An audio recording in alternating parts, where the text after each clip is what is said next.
예, 반갑습니다. 이번에 어떤 이야기를 좀 하고 있냐면, 성경의 형성 과정에 대한 이야기를 좀 하고 있습니다. 하나님 우리에게 성경이라고 하는 말씀을 주셨는데, 그 말씀을 하나님이 기록하게 하셨고, 그걸 또 수집하게 하고, 그걸 정교으로 묶는 전 과정이 하나님의 역사였다고 우리는 믿는 것이죠. 기록해 하시고, 수집되게 하시고, 수집될 수 있도록 보존되게 하시고, 이런 모든 과정들, 그런 과정들이 전부 하나님의 은혜였다고 우리는 믿습니다. 지난주에는 구약 성경과 전반적인 형성 과정에 대한 이야기를 나누었습니다. AD 90년에 얌리아라고 하는 회의에서 구약 성경이 39권으로 이렇게 정리되고 이제 정경으로 확정이 되는 일이 있었고요. 오늘은 신약 성경과 그 지난주 하지 못했던 이야기들을 전반적으로 함께 좀 나누도록 하겠습니다. 신약성경 27권인데 이 신약성경은 주로 바울이 좀 많이 썼죠. 특별히 바울 서신이 가장 먼저 기록이 되어졌습니다. 보면 AD 50년에서 60년 사이에 거의 대부분의 바울 서신이 기록되었고요. 데살로니가 전후서가 가장 먼저 기록된 걸로 알려져 있습니다. AD 52년 뭐 전후쯤 되니까요. 2차 전도 여행 때입니다. 사도행전으로 따지면 사도행전 18장에서 고린도 데살로니가 전후서가 기록이 되어지고요. 그 뒤에 이제 3차 전도 여행에서 뭐 고린도 전서, 고린도 후서, 갈라디아서, 로마서까지 이렇게 기록이 됩니다. 다 3차 전도 여행 중에 기록이 됐죠. 그리고 이제 이렇게 옥중서신이라고 하죠. 이렇게 골로새서, 빌레몬서, 에베소서, 빌립보서. 네 권 중에서는 빌립보서가 가장 늦게 기록이 되어졌다고 합니다. 그래서 62년, 63년 요쯤에 기록이 되어졌고요. 잠시 바울이 풀려나죠. 이걸 이제 4차 전도 여행이 되려고 학자를 붙이기도 하는데 뭐 크게 중요하지 않으니까 여하튼 잠시 풀려났다가 아시아를 통해서 순회도 하고 디모데 전서, 디도서를 이렇게 기록을 그때 하고요. 그리고는 다시 로마 감옥으로 돌아오게 되고 그리고 이제 얼마 후에 이제 죽게 되거든요. 마지막 기록한 게 디모데 후서라고 알려져 있습니다. 바울이 언제 순교했냐라고 할 때 약간의 학자들 간의 기록의 차이들은 있습니다. 66년, 67년, 어떤 학자들은 68년까지 보는데 제 개인적으로 한 67년 전후가 적당한 것 같다 생각을 합니다. 베드로도 그 전쯤 사실 순교를 하거든요. 여하튼 바울 서신이 주로 좀 많이 전발에 좀 쓰여지고요. 공간복음이 그 이후에 대부분이 기록이 되어졌습니다. 우리는 이제 성경을 펴면 마태복음부터 나오니까 마태복음이 제일 먼저 기록되었다고 생각하지만 그렇진 않고요. 바울 서신이 주로 제일 전면에 와 있고요. 이후에 특별히 공간복음이 60년 중후반부터 70년까지 해서 아마 공간복음이 기록된 것 같고요. 요한복음은 그 뒤죠. 80년 중반부터 해서 90년, 그다음 요한 1, 2, 3서, 또 요한계시록까지. 요한계시록은 90년 중반부터 막 이렇게 기록됐다고 학자들은 주로 이야기를 합니다. 요한의 기록이 거의 제일 마지막이고요. 굳이 뭐 이야기를 하자면 요한복음에 대한 요한복음, 요한 1, 2, 3서, 요한계시록에 대한 이런 논란들이 많이 중간에 있었습니다. 왜냐하면 같은 사람이 저자가 맞냐 이런. 왜냐하면 신약에 요한이 굉장히 많이 나와요. 그래서 학자들 간에도 이 요한이 저 요한 맞아? 이런 논란들이 참 많이 있었습니다. 그래서 요한복음의 저자와 요한 1, 2, 3서의 저자가 같냐, 또 요한계시록의 저자가 같냐, 이런 부분에 많은 뭐랄까요, 이게 논란들이 많이 있었던 건 사실입니다. 우리는 정통적으로 같은 저자다라고 이제 보는 것이죠. 자, 이런 여러 가지 기록을 통해서 이제 조금씩 정교화 과정이 진행이 됩니다. 기록에 보면 AD 한 200년쯤에 거의 지금 우리 갖고 있는 27권의 목록들을 대부분이 가지고 있었다는 기록들이 있습니다. 물론 그때는 정경이라고 말하진 않았습니다. 그러니까 자연스럽게 이제 이렇게 모아진 거죠. 지난주 이야기를 하자면 성경의 보편화라고 했죠. 이게 잘 쓰신 글이기 때문에 하나님의 말씀이란 게 아니고 보편적으로 하나님이 신 글이라고 인정되어 봤던 책들이 있습니다. 예를 들어서 모세오경은 자연스럽게 누군가 가르친 게 아니라 자연스럽게 모세의 글 또는 뭐 모세의 율법서 이런 표현들을 쓰면서 나중에 예수님조차도 모세의 글이라고 표현해 주지요. 이런 것들이 전부 다 자연스럽게 받아들여졌고 보편화되었던 거죠. 이제 AD 200년쯤에도 보편적으로 27권의 이 책들이 성경으로 자연스럽게 받아들여져 왔습니다. 그러다가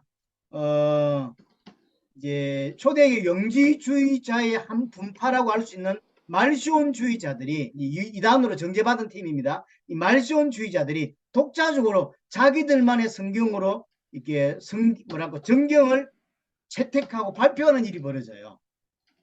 이제 그게 열왕근이 성경으로 자기들은 열왕근을 성경으로 받아들였는데 예를 들어서 누가복음, 그다음에 이제 바울의 서신 중에서 10권, 로마서, 고린도 전후서, 갈라디아서, 에베소서, 빌립보서, 골로새서, 데살로니가 전후서, 빌레몬서. 요 11가지 책만 성경이라고 딱 이제 정경으로 채택을 하게 되어집니다.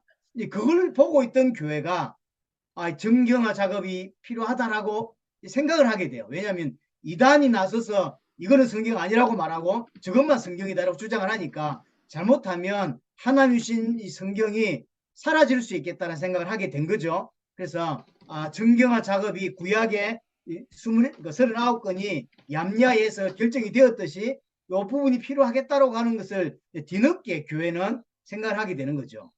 항상 교회는 앞서서 이야기를 하지 않습니다.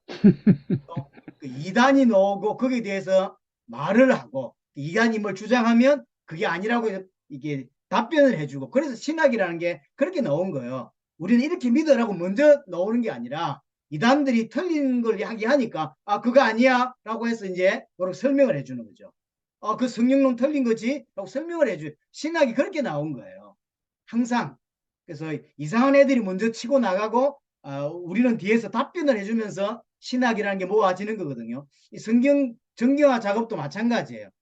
이제 말시온주의자들이 11권을 신약 성경 11권을 성경으로 인정하고 나머지는 전부 성경 아니라고 하니까 교회에서 가만히 있으면 안 되겠다. 이거 좀 뭔가 정리를 해야 되겠다라고 하는 의식들이 이제 들기 이제 시작을 하고요. 그래서 나온 게 혹시 들어보셨을 건데 모라토리 성경 목록이라는 걸 혹시 들어보시면 모르겠는데 그렇게 해서 모라토리 성경 목록이 이제 나오게 돼요. 지금으로 말하면 27권 중에서 5건이 빠진 이제 목록이 이제 먼저 한번 만들어집니다. 이 5건이 계속 문제가 되는데요. 베드로, 전후서, 야고보서, 요한 3서, 히브리스가 빠진 이 5건이 빠진 이제 목록이 좀 만들어져요. 그러다가 또 하나 이제 계기가 되는 게 뭐냐면 초대 교회를 약간 지날 때 나오는 사도가 나오고 속사도가 나오고 속사도 다음이 교부입니다. 교부라고 하는 말은 교회의 아버지다라는 의미인데 사실 개인적으로 별로 좋아하지 않습니다. 왜냐하면 이때부터 이게 중세로 가는 천주교하러 가는 이제 이런 모양이 나오는 거죠. 교회 아버지가 무슨 교회 아버지야. 그냥 성도지. 근데 저는 이런 단어를 굉장히 좀 싫어합니다. 사실은. 하지만 이제 일반적으로 그렇게 쓰는 거예요. 교부. 이 교부들 중에서 이제 뭐랄까요?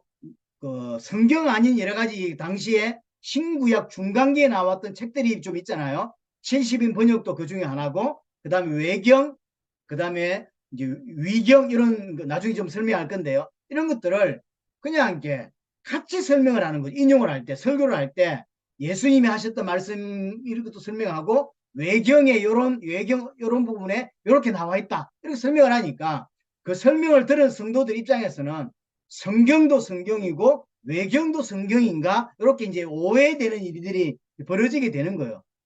근데 그게 이제 그들에게는 자연스러웠던 거죠. 우리도 목사인 지금 입장에서도 성경도 이야기를 하고 가끔씩 다른 것도 좀 예를 들 수 있잖아요. 어떤 책에 이런 말이 있다. 뭐 이런 거 할 수 있잖아요. 근데 지금은 정경과 정경 아닌 것이 구별되어 있으니까 그게 괜찮지만 그게 정리가 안 되는 시대는 바울이 이런 이야기를 했고 고린도전서에서 그다음에 누가 이런 이야기를 했다라고 할 때 그걸 듣는 사람들은 다 성경으로 받아들일 수 있는 요지가 있는 거예요. 그래서 이거 작업이 좀 필요하겠다라고 이제 인식이 되는 거죠. 또 이레니우스라는 교부는 그 외경과 정경을 이렇게 뭐랄까요?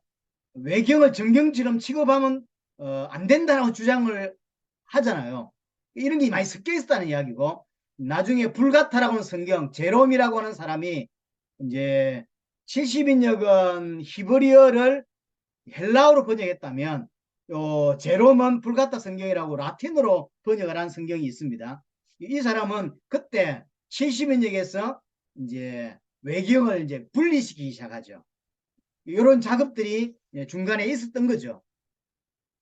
또 하나 이제 어거스티나 우리는 뭐 잘 알고 있는 어거스티는 외경과 정경을 같이 취급을 많이 했어요. 의도였는지 아니면 의도가 아니었는지는 잘 모르겠어요. 하지만 그냥 자기 여러 가지 글이나 설교에서 외경과 정경을 너무 섞어서 많이 말하다 보니까 이게 이제 많이 혼란이 오지고요. 저 개인적으로는 좀 실수한 건 이 부분이 좀 있다고 생각합니다. 왜냐하면 카톨릭 교회는, 천주교는 그래서 외경 몇 건을 정경으로 그냥 넣게 되죠. 지금도 마찬가지입니다. 카톨릭은 우리하고 성경이 몇 건 다릅니다. 7건이 더 많습니다. 그래서 73건이에요. 우리는 66건이지만 달라요. 같다고 생각하시면 안 됩니다. 그 영향이 어거스틴에게 있어요.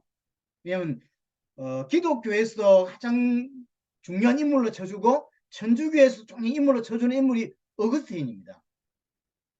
그래서 뭐 삼위일체라든가 이런 많은 교리들을 딱 정리한 인물 중에 한 사람이 어거스틴이기 때문에 우리도 귀한 사람으로 보지만 천주교에서도 가장 위대한 인물로 본단 말이죠. 그 사람이 정경과 외경을 거의 뭐 혼합해서 많이 이제 쓰게 되죠. 그래서 이제 문제가 생기고요. 이제 터툴리안 같은 이제 초창기 교부죠. 터툴리안은 지금의 대부분의 27권 성경을 인정하지 않았습니다. 오리겐은 베드로 전서와 계시록만 인정을 했어요. 이때는 이제 정경이 정리가 되기 전이기 때문에 자기들은 그런 성경들을 인정을 안 했죠. 그러다가 AD 300년대에 에루살렘의 시릴이라고 하는 사람이 계시록을 제외한 지금의 27권, 26건을 정경 목록으로 이제 만들게 되어졌고요. 물론 아까 말했던 어거스틴도 성경 목록이 지금하고 거의 똑같은 목록을 사실은 가지고 있게 되었던 거죠.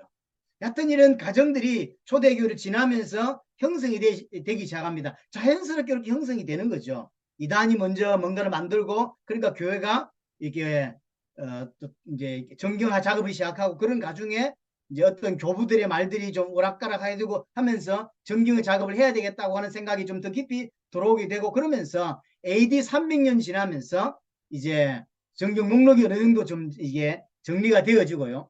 지난주에 말했듯이 호모로구메나 또 안티레오메나 이게 논란이 있게 되는 거죠. 쉽게 말하면 어렵지 않게 받아들여지는 성경과 약간의 논쟁과 논란이 되는 성경이 구분이 되는 거죠. 안티레고메나라고 하는 게 논란이 되었던 책을 의미하는 겁니다. 나머지 책들은 대부분이 그냥 쉽게 받아들여졌어요. 이제 논란되었던 5권 책이 히브리서, 베드로 후서, 야고보서, 요한 2서, 3서예요. 이건 5건 계속 사실 논란이 있었습니다. 구약도 5건이었죠. 신약도 5건이 끝까지 이제 많이 고민과 학자들 간에 많은 고민들이 있었던 책들입니다. 예를 들어서 베드로 후서는 베드로 전서와 이런 기록하는 이렇게 어휘나 문체가 많이 다르다고 학자들이 생각을 해요. 이제 그 어느 학자들은 볼 때. 그래서 사실은 이제 유대인들이니까 다 유대인들이 볼 때 그렇게 보인다는 거에서 베드로 후서가 꽤 많이 논란이 됐습니다. 너무 다르다. 같은 사람이 썼다고 보기 어렵지 않냐라고 하는 어떤 부분들. 그 다음에 요한 2서 3서가 자기 스스로를 장로라고 표현하는 표현에서 이거 요한 1서의 저자가 맞아라고 하는 의문들이 많이 좀 주어졌고요. 야고보서도 마찬가지입니다. 야고보서도 자신을 그리스도의 종이라고 표현한다든지 이런 표현들 때문에 정말로 예수님의 육신적인 그 동생이 맞죠? 그리고 실제 초대교회 지도자였던 그 지도자가 맞아? 이런 논란들이 많이 있었습니다. 그 중에 사실은 지금까지도 많이 이제 고민이 되는 중에 하나가 히브리서죠. 그래서 제가 볼 땐 지금 보면 한 반반인 것 같아요. 바울이 저자다 또는 아니다 이런 논란들. 그래서 어떤 사람들은 바울이 저자라고 생각하고 어떤 사람들은 이제 아니라고 생각하는 거죠. 이것도 이제 지금까지 썼던 바울의 서신과 많이 쓰는 스타일이 많이 다르다는 거죠. 이런 부분에서 많이 이제 인정을 못하는 부분들이 많이 있었습니다. 제 개인적으로도 저는 개인적으로는 바울이 안 썼다고 생각을 합니다. 근거가 있냐? 없어요. 그냥 제 생각인 거죠. 왜 그러냐면 히브리서를 읽어보면 지금 이 사람이 목회자인 것 같다는 느낌을 저는 받아요. 왜냐하면 밖에서 이런 이단들이 있었고 그 이단들이 교회 안으로 많은 사상들이 들어왔는데 그래서 교회 안의 사상들이 믿음이 흘러 떠내리 간다는 표현들을 쓰거든요. 이건 지금 목회자 입장에서 볼 때 이상한 사상들이 교회 안으로 들어왔고 그 사상 때문에 교회가 많이 혼란을 느끼고 있고 그래서 믿음에서 떠나고 배가 정박해 있지 않고 이렇게 배가 이렇게 줄이 풀려서 막 떠내려 가듯이 그렇게 지금 성도들이 막 그 믿음에서 떠내려 가는 일들이 벌어졌다라고 하는 이야기를 하거든요. 제 개인적으로는 목회자인 것 같다는 생각이 들고요. 바울은 계속 이렇게 움직였잖아요. 그래서 개인적으로는 바울이라고 저는 개인적으로 생각을 안 씁니다. 하지만 전 세계 신학자 절반은 바울이라고 주장하는 것 같고 절반은 아니라고 주장하는 것 같아요. 이는 뭐 진리하고 상관이 없는 거니까 뭐 여하튼 초대교회 이제 정경화 과정 속에서 5건이 굉장히 좀 논란이 되었고요. 하나만 찾아보겠습니다. 유다스를 한번 가볼까요? 유다스.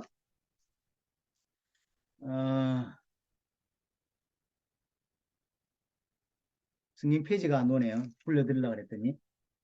398페이지, 399페이지쯤 되겠네요. 유다스 1장 9절을 보세요. 유다스 1장 9절. 그러면 천사장 미가엘이 모세의 시체에 관하여 마귀와 다투어 변론할 때에 이런 표현이 있죠. 이게 지금 어디에 나오는 표현입니까? 성경에는 없어요. 성경에는 없고 이게 어디에 나오는 표현이냐면 위경, 나중에 좀 이야기할 건데 위경에 나오는 위경에 모세의 성천기라고 하는 책이 있습니다. 거기에 나오는 표현이에요. 그리고 이 이야기는 이런 이야기를 유다가 썼다는 이야기는 당시에 진리와 상관없이 당시에 사람들이 그냥 일반적으로 알고 있던 상식인 거예요. 우리는 전혀 모르는 이야기죠. 모세의 시체에 관하여 마귀와 다퉜대요. 이런 이야기가 없으면 신명기에 없습니다. 비슷한 이야기는 신명기에 좀 있긴 하지만 진짜 이런 이야기는 없지요. 이 모세의 성천기에 나오는 이야기고요. 또 14절 15절도 보세요. 아담의 7대손 에녹에 대하여 쭉 설명하고 있는데 15절까지 이것도 위경에서 에녹 1서에 나오는 내용이에요. 그러니까 이런 이야기들이 초대교회는 이게 초대교회는 벌써 이제 유다가 이렇게 글을 쓰면서 당시 알고 있는 지식들이 다 포함되어 쓰고 있는 거죠. 이게 진리냐 아니냐가 중요한 게 아니라 이렇게 이런 내용이 쓰고 있는 거죠. 사역을 갖다가 우리 목사들끼리 옛날에 이제 이렇게 세퍼레이트 되기 전에 이제 우리 다 같이 했던 시간이 있었는데 그때 이제 한번 이렇게 싸움은 아니고 약간 논란이 하나 됐는데 바울이 그런 이야기를 하죠. 구약의 모세의 뒤를 뭐죠 이렇게 바위가 모세가 깨뜨렸던 그 바위가 따라다녔다는 그런 이야기가 있어요. 그걸 이제 실제로 따라다니는 게 모세가 가고 이스라엘 백성들이 가고 있는데 그 뒤에 바위가 엄청난 큰 바위가 이렇게 움직이고 따라다녔냐라는 거죠. 근데 신약 성경에 바울은 따라다니는 것처럼 설명을 했어요. 진짜 따라다니냐 안 따라다니냐 별 중요한 건 아닌데 바울은 그렇게 말했다고. 그 중에 이제 우리 동기 목사 중에 한 사람은 그게 말이 되냐 절대 안 따라다녔다. 그러니까 어떤 이제 목사는 구름도 따라다녔고 다 그랬는데 왜 안 따라다녀? 따라다닐 수 있지. 이렇게 둘이 이제 싸운 거예요. 이게 뭐 싸움 까지는 아닌데 안 중요하잖아요. 이런 거죠. 이런 마찬가지죠. 이런 표현들 유다서 1장 9절이나 14절 15절 이야기는 실제 그냥 초대교회 상식으로 알고 있는 이야기가 좀 들어와 있죠. 이 내용은 위경에 있는 내용이에요.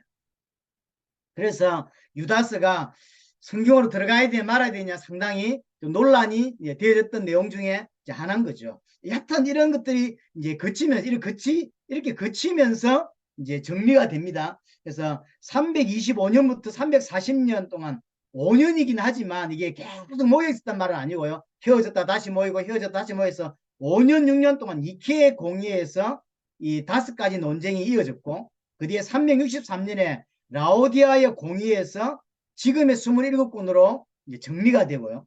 그 다음에 393년에 히포 공의에서 아마 어거스틴이 참여가 된 것 같아요.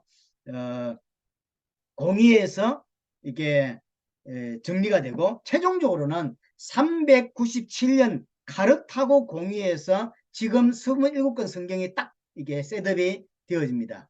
구약 성경은 AD 90년에 얌리아 회의에서 결정이 되고 신약 성경은 397년 카르타고 공의에서 이게 하나님 우리에게 주신 성경이다라고 이제 확정을 하게 되어지고요.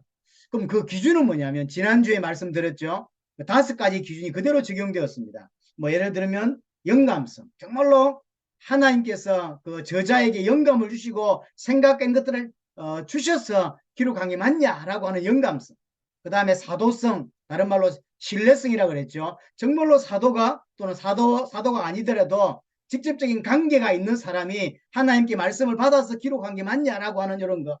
보편성 또는 목적성, 보존성 이런 걸 이야기 드렸죠. 이런 것들이 이제 맞냐라는 거죠. 이런 것들을 거쳐서 하여튼 이제 결정이 되어지게 되어졌습니다. 자, 또 하나 이제 좀 살펴보고 넘어가고 싶은 게 뭐냐면 이게 이제 정경 형성하고도 관계가 있는 건데요. 신구약 중간기에 여러 가지 문헌들이 유대인에게서 나옵니다. 그게 이제 좀 전에 말씀드렸듯이 외경, 그 다음에 위경이라고 하는 거예요. 외경이란 말은 숨겨진 책이라고 하는 의미예요. 이게 정경 말고 좀 제2의 정경인 것처럼 사용되었던 책이라는 거죠. 우리 입장에서는 그걸 가짜 성경이라고 부르고요. 이제 천주교에서는 제2의 정경으로 부르게 됩니다. 저자가 분명하지 않거나 내용이 약간 확실하지 않아. 성경으로 인정하기는 어려운 책들이 좀 있었던 거죠. 그런 것들이 있어요. 그래서 정경에서는 제외된 책들이 있으면 그걸 외경이라고 합니다. 하지만 가톨릭에서는 그 중에서 7권 책을 정경으로 넣었습니다. 그래서 66권 플러스 외경 7권이 더 들어갔습니다. 그걸 제2의 정경이라고 그들은 부르고 성경 안에 함께 모아져 있습니다. 제가 가톨릭 성경을 지금 하나 가지고 있는데요. 그대로 나와 있어요. 그래서 기독교에서 말한 66권의 성경은 잘못됐다고 생각해요. 그 플러스 7권이 더 들어가야 된다고 그들은 이야기를 하죠. 그게 외경이고요. 또 하나가 위경이에요. 이걸 다른 말로는 가경이라고 표현합니다. 쉽게 말하면 뭐랄까요? 거짓 이름으로 된 허구책이라는 거죠. 이런 거예요. 제가 어떤 글을 쓰는데 중요한 글을 쓰는데 내용은 너무 좋아. 하지만 아무도 안 믿어줘. 인정을 안 해줘. 그러니까 방법을 어떻게 쓰냐면 사람들이 인정할 만한 이름을 끄집어내어서 쓰는 거예요. 그래서 이 사람이 썼어? 이럴 때 예를 들어서 다윗의 이름으로 탁 책을 하나 내놓는 거죠. 그래서 이게 옛날 다윗이 쓴 책이라고. 그래서 보니까 그럴듯한 느낌. 그래서 뭐 다윗의 무슨 묵시록 뭐 이런 느낌.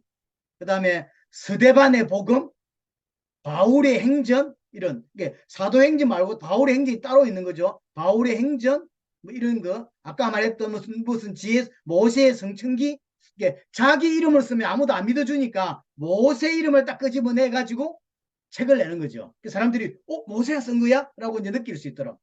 에녹 일서 구약성에 에녹이라는 사람이 성천하기 전에 책을 하나 썼다는 거예요. 그럴듯한 그걸 위경이라고 이야기를 합니다. 그 책이 구약에도 꽤 있었고 이제 신구약 중간기에도 나오고 신약이 넘어서서도 책들이 좀 나와요. 그래서 굉장히 강범위합니다. 위경은 이제 신구약 중간기에만 예수님 오시기 전에 나왔던 요 시대에 주로 나왔던 책들인 거죠. 뭐 참고만 하시면 되고 뭐 이런 관심 있는 분들은 이제 인터넷 찾으면 위경 가경의 목록들도 좀 나오고요. 그 다음에 구해서 이런 것들을 구해서 뭐 이렇게 볼 수도 있습니다. 근데 문제는 이제 예를 들어서 이렇게 구약성이 나오는 야살의 책이라든가 이런 표현들이 있잖아요. 그런 것도 지금 예를 들어서 인터넷 치면 야살의 책이 나옵니다. 근데 이게 진짜 야살의 책이 맞을까요? 그런 것 때문에 제가 안 사보는데 관심이 있어서 좀 목록을 좀 이렇게 해서 좀 사볼까 하는 생각도 있었는데 나와 있는 것도 잘 안 읽는데 뭐 이라고 제가 안 사봤는데 하여튼 관심 있는 분들은 얼마든지 사보시고 연구할 수 있습니다. 중요하게 봐야 되는 책은 하나는 70인역. AD 아니 BC 250년경에 이제 헬라어로 히브리어를 헬라어로 번역한 책이 70인역이고 초대교회 특별히 예수님과 그 제자들이 봤던 책이 70인역입니다.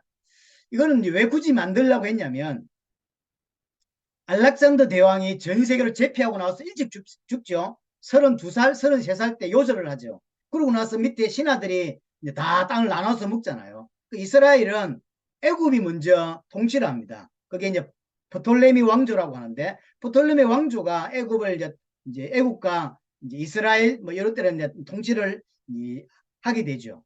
여기 이제 알렉산더 이름을 딴 알렉산드리아 도시가 있고 그게 세계에서 가장 큰 도서관이 있는 거죠. 지금 찾아보면 사실 엄청난 양은 아니에요. 뭐 몇만 권 정도인데 그 당시로 말하면 전 세계에서 유일무이한 도서관이에요. 그래서 전 세계 학자들은 거기 한번 가보는 게 소원인 거죠. 아마 그 시대 최 목사님이 사셨으면 가봤을 것 같은 이런 느낌인 거죠. 우리는 별로 관심이 없으니까 안 가겠지만 하여튼 학자들은 가보고 싶은 그래서 이 이제 왕이 도서관 간장하고 짜가지고 좀 유명한 책들을 번역해서 꼽는 일들을 합니다. 그 중에 히브리인들이 유대인들이 엄청 잘 좋아하는 히브리 성경을 번역했으면 좋겠다라고 하게 되고 그래서 번역할 사람이 없으니까 유대에 연락을 해가지고 학자를 불러오는 거죠. 똑똑한 학자를 72명 뭐죠 이게 지파별로 몇 명씩 해서 이제 72명을 불러서 제아 주고 나중에 선물도 주고 돈도 주고 해서 이제 번역을 합니다. 처음에는 모세 오경만 번역했고요. 나중에 꽤 시간이 걸려서 구약성경 전체를 번역하게 된 게 70인역이에요. 이 성경이 사실은 우리 기독교 역사에 굉장히 중요한 책이 되었고요. 여기에 이제 외경이 함께 번역되어서 묶어졌기 때문에 좀 사실은 약간 혼란들이 사실은 있었던 겁니다. 이게 이제 BC 250년쯤에 이제 번역이 되어졌던 책이고요. 그 뒤에 아까 말했던 제롬이라고 하는 사람이 라틴어로 이제 또 성경을 번역하게 되어집니다. 한 가지 더 이야기를 하고 싶은 게 뭐냐면 AD 500년까지는 히브리어 사본이 이제 필사본이죠. 사본이 모음 체계가 없었어요. 우리로 말하면 초성만 있는 거죠. 그러니까 히브리어가 그러니까 아야 의어가 없고 기역 니은 디귿 리을만 있었다고 생각합니다. 근데 그것만 보고도 읽어내는 거죠. 전통적으로 그렇게 배워왔던 거예요. 근데 이제 문제가 뭐냐면 시간이 지나면 지날수록 그 발음과 그 정확한 뜻을 말하기가 어려워지겠죠. 그래서 마소라라고 하는 학파가 이거 우리 언어를 제대로 남겨야 되고 그 다음에 하나님이 주셨던 성경을 그대로 이해하려면 작업이 필요하다고 생각을 했던 것 같아요. 그래서 마소라 학파들이 모여 있어서 오랫동안 고민하고 그래서 지금 말하면 우리로 말하면 아야의를 붙이기 시작해요. 아이아이를 붙이고 그 다음에 각주를 달아서 이런 뜻도 있다라고 하는 것들을 하는 거죠. 예를 들면 그렇게 말 안 해주면 히브리어를 모르는 일반적인 사람들은 그냥 그런 뜻인 줄 알아요. 저는 지금 우리 교회는 요즘 그 출애굽기를 보고 있는데 출애굽기에 지금 12장이 갔는 12장에 이제 이번 주에 출애굽을 하게 돼요. 이제 드디어 빠져나가게 되는데 빠져나갈 때 그 긴박한 상황 속에서 뭘 하게 되냐면 애굽 사람들의 그 은금 패물을 다 취해서 나가라라고 이야기해요. 그 취해서라는 게 각주가 달려요. 각주가 달려 거기 뭐냐면 약탈이라고 하는 의미가 있어. 이렇게 달아놔요. 이런 걸 마소라 학파가 했어요. 우리가 그냥 취해서라고 이해할 수 있지만 원래 뜻은 약탈이라는 뜻이 있다는 거죠. 이렇게 이제 달아주는 거죠. 그걸 안 달아주면 원래 그 의미가 뭔지를 모르고 지나가게 되는 거죠. 덕분에 우리가 그걸 성경을 다각도로 볼 수 있는 혜택을 우리가 누리게 되는 거죠. 이게 이제 꽤 시간이 많이 걸렸습니다. AD 5세기부터 9세기에 걸쳐서 오랜 작업을 한 거죠. 그래서 올바른 발음, 그다음에 이런 것들은 이제 뜻들을 보존하기 위해서 많은 작업들을 하고 그다음에 모음 체계와 악센트를 넣은 거예요. 옛날에는 가나다라 그 기억 리어만 있었다면 이제는 가나다라가 되는 거죠. 그렇게 이제 발음할 수 있도록. 제가 히브리어를 이제 누구한테 처음에 배웠냐면 부산의 신학교를 다닐 때 고신에서 원래 교수를 하다가 이제 잘려서 이제 중소신학교에서 강의를 하시는 안영복 교수라고 막 관심 있는 분들은 아실 만한 분들이 있을 거예요. 제가 볼 때는 한국에서 그만한 이제 히브리를 하는 사람은 없다라고 예, 이야기하고 싶을 만큼 뛰어난 분인데 이분이 성경에서 우리는 여호와라고 번역하잖아요. 성경을 읽으면서 여호와를 여호와를 안 읽고 야훼로만 그냥 우리 성경 여호와인데 왜냐하면 이 바람이 틀렸다는 거지. 저도 그건 알 수가 없지요. 뭐 어떤 근거로 야훼냔 말이에요. 이런 자기들은 근거를 대요. 여하튼 이런 여러 가지들을 작업들을 이제 이 마소라 학파가 많이 해줬죠. 그래서 난해 구절 여러 가지 난해 구절도 있잖아요. 난해 구절과 각주를 첨가해가지고 이렇게 설명을 좀 해주게 되면 그것 덕분에 우리는 굉장한 도움을 사실 혜택을 이제 받게 되는 거죠. 이렇게 정리가 되어서 14세기 와서 이제 공인된 본문으로 이제 이렇게 확정이 되어집니다. 이게 정경화 작업이 끝난 이후에 이게 이후의 작업들이 들어온 거예요. 그러니까 그러다가 이런 유명한 1947년에 사예 그 사본이라고 해서 쿰난 사본이라고 합니다. 이 사본이 발견이 돼요. 이게 기독교사에 굉장히 중요해요. 왜 그러냐면 지금까지 있던 사본 중에서 가장 오래된 사본은 BC 150년경에 있던 건데 거의 몇 개 안 남아서 십계명하고 신명기 일부만 남아 있어요. 그래서 이걸 뭐 사본으로 치기가 애매하고요. 오래된 책으로만 치는 것이고 AD 900년에 남아있는 필사본. 사실은 필사본이 오래 남기가 쉽지가 않잖아요. 보존이 잘 된 거죠. AD 900년에 필사했던 게 가장 오래되어 있는 거죠. 근데 새로 사회사본이 발견이 됐는데 보니까 이거는 이제 역사학자들이 모여서 연구를 해보니까 주전 3세기에서 주 1세기 사이에 기록되었다라고 이제 보는 거죠. 그러면 엄청나게 오래된 거죠. 지금으로 말하면 2000년 전, 또 2100년 전, 200년 전에 기록된 책이니까 엄청난 거죠. 그래서 지금까지 나름 정경화 작업이 끝나고 그 다음에 공인된 본문이 끝났어요. 여기다가 이제 마소라 학파들이 여러 가지 첨가, 그다음 각주까지 다 달아져 있죠. 요 상태에서 요게 발견이 된 거죠. 그래서 이제 학자들은 굉장히 긴장합니다. 이렇게 정경화 작업이 다 끝났고 새로 사본이 발견돼서 둘을 대조를 시켜서 만약에 엄청 차이가 나면 어찌 될까요? 이제 고민이 커지는 거예요. 대조를 시켜보니까 거의 비슷한 거예요. 약간의 표현 차이나 이제 조사나 이런 부분만 다 차이가 나지 70인역 번역보다 훨씬 더 잘 정리가 됐다고 보여지는 거죠. 그래서 야 하나님이 이렇게 보존시켰었구나. 번역에 사본 필사할 때도 왜 실수가 없겠어요. 필사하는데 그럼에도 불구하고 참 잘 필사가 되어 왔구나 하는 걸 알게 됐어요. 이런 일도 이제 있었던 거고요. 여러분들 궁금해할 수 있는 장가절은 나중에 만들어집니다. 처음에 성경은 장가절이 없었습니다. 처음에 장을 이제 예를 들어서 마태복음 1장, 2장 장이 만들어진 건 AD 1200년경입니다.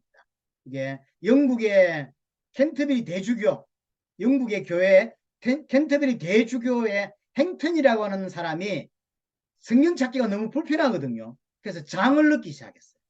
그러다가 이제 1551년에 절을 넣은 사람이 누구냐면 1551년에 한참 뒤인 거죠. 지금으로 따지면 거의 700년밖에 안 됐죠. 지금이 2020년이니까 아니죠. 500년밖에 안 된 거죠. 인쇄업자 스테파누스라는 사람이 책을 팔아먹는 사람이 이 사람이 장만 있고 절이 없으니까 사람들이 읽을 때 어렵다고 이 사람이 절을 붙였어요. 그래서 성경의 장에다가 절을 붙여서 성경을 만들어서 인쇄를 이제 해서 이제 파는 거죠. 그렇게 해서 지금의 우리 장가절이 완성이 되어졌고요. 여러분도 아시다시피 장가절 성경은 원문은 없고 사본만 있습니다. 원문은 뭐 보존할 수가 없는 거죠. 몇천 년 돼버렸는데. 그러니까 이제 약간의 오류가 날 수밖에 없는 거예요. 아무리 잘 이렇게 유대인들이 여호와 이름 놓으면 다시 목욕 재개하고 붓도 바꾸고 뭐 이런다고 하지만 그래도 오류가 나올 수밖에 없습니다. 예를 들어서 단어와 단어 사이를 잘못 써주는 바람에 어디에서 띄어 읽어야 될지를 모르는, 예를 들어 우리나라로 따지면 아버지 가방에 들어가신다가 그냥 나오는 거예요. 그러니까 아버지가 이렇게 끊고 아버지가 방에 들어가시니 돼야 되는데 붙여 써버렸어. 그러니까 뒤에 후대가 읽을 때 아버지 가방에 들어가신다로 읽을 수밖에 없는 거죠. 그래서 이제 똑같이 이렇게 뭐랄까 똑같이 이렇게 복사를 했지만 띄어쓰기를 잘못하는 바람에 오류가 생길 수 있고요. 그 다음에 비슷한 글자. 이번에도 제가 이제 설교를 다 끝나고 지난 주일에 설교를 다 끝내고 집에 와서 설교한 걸 다시 한번 봤어요. 내가 뭐 이렇게 틀리게 말한 게 있는가 이런 게 이제 보는데 기도론이라고 하는 이제 오후 예배 때 예수님이 이제 십자가에 죽으시는 그날 기도를 마치고 기도론 시내를 건너가죠. 다른 성경은 감람산 또는 겟세마네라고 번역되어 있는데 요한만 기도론 시내를 건넜다 되어 있어요. 근데 제가 앞에는 기도론이라고 되고 뒤에는 기도론이라고 되어 있어요. 오타가 난 거죠. 이런 일이 있어요. 이게 본인의 의도는 아니지만 저도 이게 쳐다가 여러 번을 보잖아. 보는데도 그냥 기도론, 어떤 데는 기도론, 어떤 데는 기도론 이렇게 되는 거죠. 이런 일이 벌어지는 거예요. 또는 발음이 같은 것 때문에 결국 이게 이상하게 되는 것도 우리나라도 많잖아요. 눈, 보는 눈도 있고 내리는 눈도 있고 그렇잖아요. 이 배도 있고 타는 배도 있고 이런 동음어 때문에 음이 똑같은데 다른 뜻을 가진 이런 것 때문에 이제 필사하다가 약간의 문제가 생기는 이런 것도 있고요. 또는 의도치 않게 의도해서 변경되는 것도 사실은 있어요. 왜냐하면 필사를 하다 보니까 이거 이 내용이 이게 좀 빠졌는데 왜냐하면 저쪽에는 있었는데 왜 빠졌지? 설명을 할 수 있는 시간이 있을지 모르겠지만 예수님이 어떤 말씀을 하셨는데 이쪽 성경은 말했는데 이쪽에는 그 말 안 하고 있는 거예요. 그러니까 필사하는 사람이 삽입을 시켜주는 거죠. 왜 빠졌지? 앞에 필사하는 사람이 실수로 빠뜨렸다고 생각하는 거죠, 본인은. 그러면 안 되는데 필사하는 사람이 약간 이렇게 이제 집어넣는 거예요. 이런 일도 분명히 있을 수 있다는 거죠. 이런 이제 사본에 이제 약간 이제 필사본은 그럴 수 있습니다. 그 다음에 여러분들이 궁금할 수 있는 것 중 하나가 뭐냐면 아까도 이야기했지만 그렇게 이제 필사들이 오류가 있음에도 불구하고 이렇게 왔는데 나중에 비교해보니 사회 사본하고 비교를 해보니까 거의 동일하더라는 거예요. 똑같을 수는 없습니다. 필사를 하는데 어떻게 똑같겠어요. 오류가 있을 수밖에 없어요. 약간의 어순의 차이, 전치사의 차이 이런 것 정도만 있지 참 하나님이 정말로 역사하신 거예요. 정말로. 그래서 비슷하게 거의 동일하게 이제 왔다고 하는 거. 또 하나 이런 데 궁금할 수 있는 게 없음이라고 하는 표시가 있잖아요. 성경에 14군데에 없음이라고 하는 구절이 있습니다. 사람들이 물어보잖아요. 왜 성경에 없음이 있어요? 라고 물어봅니다. 농담 삼아 이 없음은 그 절을 표시해 넣었던 스테파누스 때문에 생긴 거다라고 이제 농담을 해요. 왜 그러냐면 출판할 때 절을 만들어서 넣었다고 했습니다. 근데 필사본을 할 때 약간의 또 오류가 생길 수 있어요. 그러다가 이제 사회 사본도 나오고 좋은 사본들이라는 게 있잖아요. 이제 뭐랄까 열등 사본, 그다음 우수 사본이라는 게 있습니다. 어떤 건 잘 기록되었고 어떤 건 약간의 오류가 생기는 사본들, 그래서 구분을 한단 말이에요. 하지만 어떤 사본에는 대부분의 90몇 프로는 이 기록이 있는데 여기는 없어. 이럴 때 문제가 생긴 거죠. 그래서 우수한 사본에는 발견이 되고 사회사본 같은 발견되고 나머지 사본하고 이제 대조를 하는 과정에서 약간의 오류 또 약간의 삽입된 표현들 이런 것들이 있는 거죠. 그래서 이제 학자들이 연구해서 이런 뭐랄까요? R을 해야 되는데 이는 E가 되었다. 그래서 이건 좀 수정을 하거나 이런 일들이 있어지게 되죠. 문제는 뭐냐면 이거는 삽입된 게 맞다라고 하는 게 확정이 되었어요. 학자들 간에 사본을 대조하면서 볼 때 이거는 후대가 잘못 기입했다라고 확정이 된 거예요. 그럼 어떻게 됩니까? 빼야 되겠죠? 빼면 어떻게 되죠? 앞으로 저를 다 땡겨 앞으로 내야 되죠. 구약은 없습니다. 신약에 14군데가 있는데 앞으로 땡겨야 되니까 문제가 생겨요. 그래서 없음이라고 기입해주고 대신에 각주를 따라줘요. 그래서 어떤 사본에는 이렇게 기록되어 있음, 이렇게 되어 있는 거예요. 이해되시죠? 그래서 없음이라고 기록하고 이렇게 각주를 달아주는. 자, 사도행전 15장을 한번 가볼까요? 14군데가 있지만 그냥 쉽게 예를 들고 마치겠습니다. 사도행전 15장을 한번 가볼게요. 15장 34절을 보세요. 사도행전 15장 34절에 없음 돼 있죠. 근데 각주를 보세요. 4번, 제 성경의 4번의 각주는 어떤 사본에 34절 신라는 그들과 함께 유하기를 작정하고가 있고, 또 35절 바울과 바나바도라고 하였음이라고 되어 있는 거죠. 이게 이제 비교하다가 이거 누군가가 나중에 기입했다고 삽입시켰다고 판결이 된 거예요. 그래서 그걸 뺀 거죠. 하지만 혹시 모르니 이걸 넣어주는 거죠. 각주로 대신 넣어주는 거죠. 그래서 없음이라 기입해주고 그건 빼는 거죠. 그럼 이걸 왜, 요 문제가 왜, 그럼 기입하는 사람이 왜 쓸데없이 기입했겠냐라고 할 때 자기 스스로 문제가 하나 있는 거죠. 33절을 보세요. 33절을 보면 얼마 있다가 평안히 가라고 하는 전송을 형제들에게 받고 자기를 보낸 사람들에게 돌아갔다. 돌아갔어요. 신라가. 돌아갔는데 40절에 보시면 바울은 신라를 택한 후에 전도 여행을 떠나요. 여기 이제 모순이 생긴 거예요. 33절에는 신라가 자기를 파송한 사람들 교회로 돌아갔어요. 돌아갔는데 40절에는 안 돌아가고 40절에는 바울이 신라와 함께 있어요. 전도 현장을 떠나고 있다고. 그래서 자기는 필사하는 사람이 볼 때 모순으로 느낀 거죠. 이거 문제가 있는데? 그래서 중간에 삽입을 시켜준 거죠. 그래서 그것이면 신라는 그들과 함께 유하기를 작정하고, 원래는 떠나기로 했는데 다시 마음을 고쳐먹고 작정하고 있었다, 남아 있었다라고 대신 써준 거죠.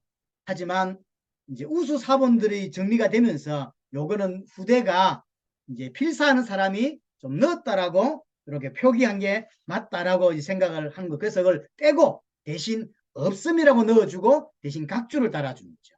이런 작업들이 있었던 거죠. 이런 일들이 이제 이런 것들이 전체가 이렇게 거쳐지면서 정경이 이렇게 완전히 이제 우리가 가진 지금 27권으로 또 66권으로 온전히 오게 되었습니다. 시간이 다 됐네요. 여러분들에게 지난주 이번 주 합쳐서 구약이 어떻게 기록이 되었고 그 다음에 어떻게 정경화 작업이 거쳤고 또 신약은 어떻게 정경화 작업이 거쳐서 되어졌고 그 다음에 정경화 상관없이 장가절 그 다음에 없음의 표시나 이런 것들이 어떻게 해서 들어왔는지를 짤막하게 여러분들에게 말씀을 드렸습니다. 혹시 도움이 됐으면 좋겠고요. 여러분들이 은혜가 되었으면 좋겠습니다. 감사합니다.